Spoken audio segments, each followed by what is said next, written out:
Welcome to the To Health With That podcast, where we break up big health topics into small bites. I'm your host, naturopathic Dr. Amy Newsel, and this season isn't actually a season because I'm busy working on a book. So, what we will have is a few episodes when there's something important to talk about related to MTHFR that hasn't come up in other seasons. I can't wait to get started. This week, let's dive into methylation archetypes. Are you an achiever, an artist, an athlete, or an activist?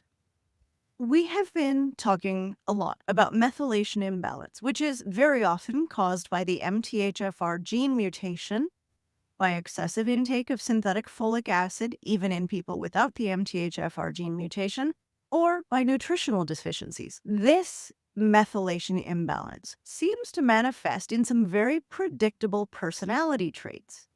Let's see if you fall into one of these. This is an upgrade from the over-methylator and under-methylator paradigm, which I feel are somewhat misleading. So we're upgrading to a more nuanced concept, which is methylation archetypes. There are 4 main personality types here that can help you determine what supplements to start, how to begin your journey in terms of balancing methylation, and even what categories of pharmaceutical drugs you might react best to. These 4 personalities, again, are the achiever, the activist, the artist, and the athlete. A lot of people can kind of guess their archetype just from the name. Each of these personality types has elements that are common to most of the people with methylation deficiencies. So they are all driven in many ways, perfectionist in some ways, passionate and capable.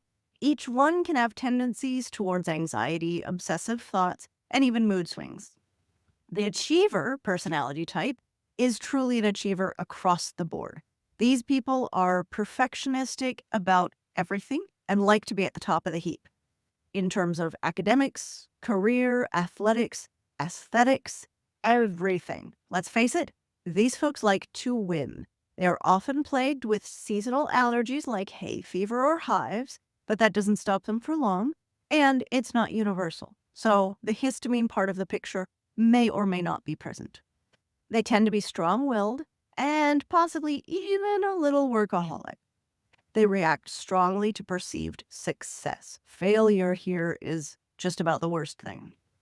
Typically, leftovers don't do well for these folks because leftovers concentrate histamine, so they may cause a headache or a stuffy nose. The healthy achiever is on top of the world, leading the pack in every area. The unhealthy achiever can get overwhelmed by the amount of things they feel they have to do perfectly and can easily work themselves into a nervous breakdown or exhaustion. Historically, we would have put these folks in an under-methylator category. The activist personality type shares the passion of the achiever, but directs it towards a cause that matters to them. Human rights, religious or spiritual causes, community, environment, animal rights, whatever matters to this fiery personality. The activist focuses all of that ambition on the cause, whatever it may be, and will work tirelessly to bring that cause to the light.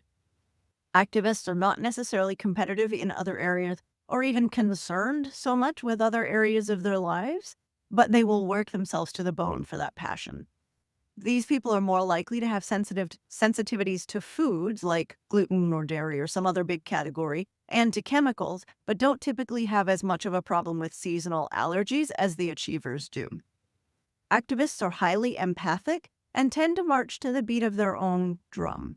They're less likely than achievers to conform to social norms. Where achievers like to be the best of fitting in, activists are less concerned. The activist tends to be more likely to get piercings or tattoos than the achiever or the athlete, and a healthy activist will push for their cause while maintaining a life balance that allows them outside interests and self-care. The unhealthy activist will forget to do the basics like sleep or eat or have a personal life when their cause needs them. The athlete tends to have a similar competitive edge to the achiever, but it's often focused most heavily on physical activity.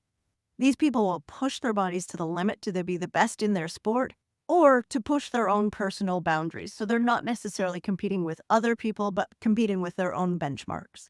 Marathoners, ultra marathoners, Ironmen and women, people who want to climb Everest, and competitive athletes, I'm talking to you here.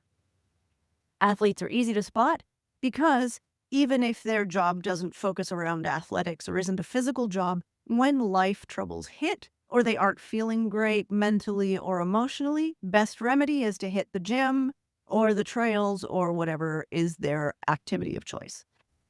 Problems are worked out with their physical bodies, and exercise or activity always makes them feel better. Athletes can also be prone to high histamine levels and so may have seasonal allergies, histamine flush during workouts, or a difficult time tolerating leftovers. The healthy athlete can push their body but stay mindful of when they're doing damage to themselves. The unhealthy athlete is often plagued by repetitive injuries, physical degeneration, and exhaustion because they can't stay out of the gym long enough to let themselves truly physically recover. Our last archetype is the artist. The artist is a person who has one driving passion that tends to consume them. They will focus on what matters to them, whether it's writing a book, painting, performing arts, or whatever their life focus is, to the exclusion of everything else. Think of the stereotypical sort of eccentric artist who forgets to eat and sleep because they're in a storm of creativity. The artist can actually be the most challenging group to spot because it's easy to assume they're all in creative art fields like painting, music, performing arts, or sculpture. While this is often true, we also find the artist's personality in unlikely professions, from medicine to programming. Also, it is possible to work in an artistic field without actually fitting into the artist archetype. What makes them the artist is not the career they choose, but the way they approach and focus on their passion. The artist is more likely than other groups to have piercings and tattoos and other body modifications, definitely marches to the beat of their own drums, often running in the opposite direction from the social norms. The artist typically does well with leftovers and isn't usually prone to seasonal allergies, but often has sensitivities to foods or chemicals. The healthy artist can focus on their passion while still remembering to eat, sleep, check on their kids. The unhealthy artist will lose chunks of time to their focus, sometimes days or weeks, while they're lost in their focused work.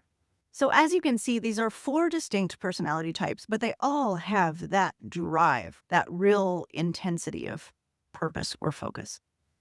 And that's very common in methylation imbalance, as are traits like perfectionism, OCD-like tendencies, anxiety, mood swings, that sort of thing.